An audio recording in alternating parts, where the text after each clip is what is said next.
Okay, so Malcolm, you presented today a piece on metrics, and you used the good day, bad day scenario. I like the concept of rolling up all those metrics, but you made a point at the end about meetings to discuss what happened in a bad day, for example, say what actions can we take.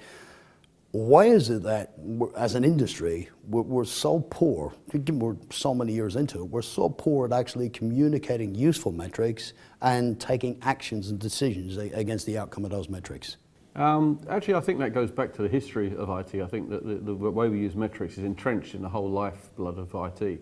In fact, the very first job I ever did on the first day in IT was that I was sent downstairs to count the number of boxes of paper we had to see whether we needed to order more boxes of paper. So right back to day one, we were doing the practicals.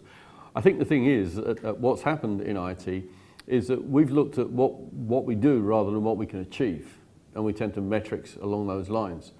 So for example, Carl Lewis, the athlete, many years ago was interviewed and asked about winning the Olympics.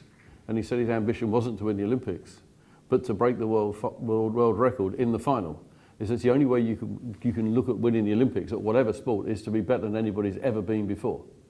And to aim and look at the other players, the other runners, and say, I've got to run faster than them is negative, because that's all you'll try and do. And if one of them happens to turn in a performance that's a little bit better, then you're in trouble. The world record has to be your target.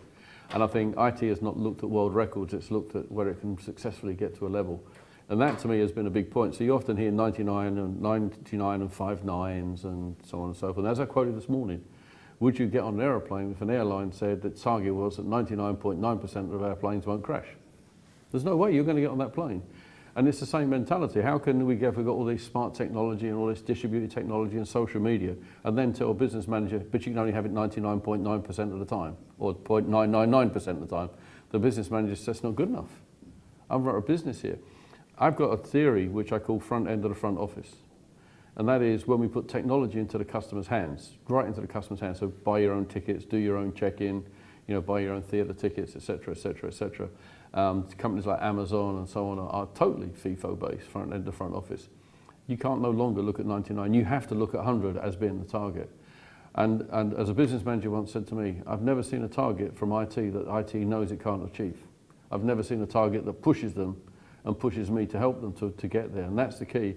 We've got to get to a point where we set targets that if we can't achieve 100%, that's fine. But if we never target 100%, we never will.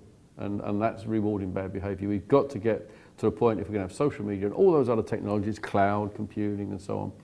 And if you look at the classic cloud computing tools like Twitter. So at this conference, I've twice logged on to Twitter and twice been told there's not enough capacity. So, that's no good to me, But you don't see any figures from Twitter saying our target is whatever. Their target has to be 100%, otherwise they're not going to work. And so I think IT has to set targets that make sense to the business, not targets that IT can achieve.